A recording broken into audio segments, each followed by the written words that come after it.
now. First tonight at 11, new details about a former Atlanta police officer just found guilty of sexually assaulting a woman who called 911 for help.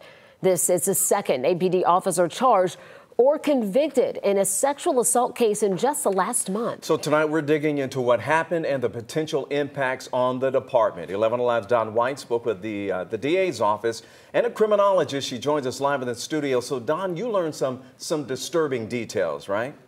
Well, that is right, Ron and Jennifer. The Fulton County District Attorney's Office says the victim was so upset after the assault, she ran down the street to her pastor's home, crying, heaving, and throwing up, telling him she had just been violated.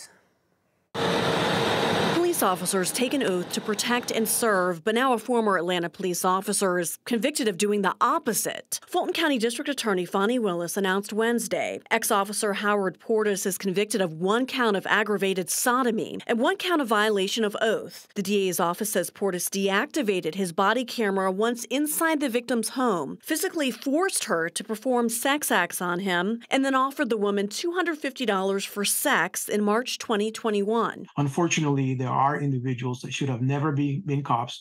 They should have never been allowed into a police academy. And sadly, they're going to go out there and do things that are unethical and at times illegal. This is one of those cases. Criminologist Dr. Alex Del Carmen says whenever an incident like this happens, it can put a stain on law enforcement. Anytime you have a police officer that is convicted of a crime, it's obviously a devastating impact to not only the community, but also to the law enforcement. Last month, another APD officer, Anthony Anderson, was arrested on sexual harassment charges involving a 16-year-old. So they actually know the character of the police department, so when there is an incident and it doesn't align with the police department that they know, then they understand that this was a one-off. This was something that shouldn't happen, and the officer may be held accountable for that. Court records show Portis resigned in 2021, and his law enforcement certification is suspended so he can't become a sworn officer in Georgia.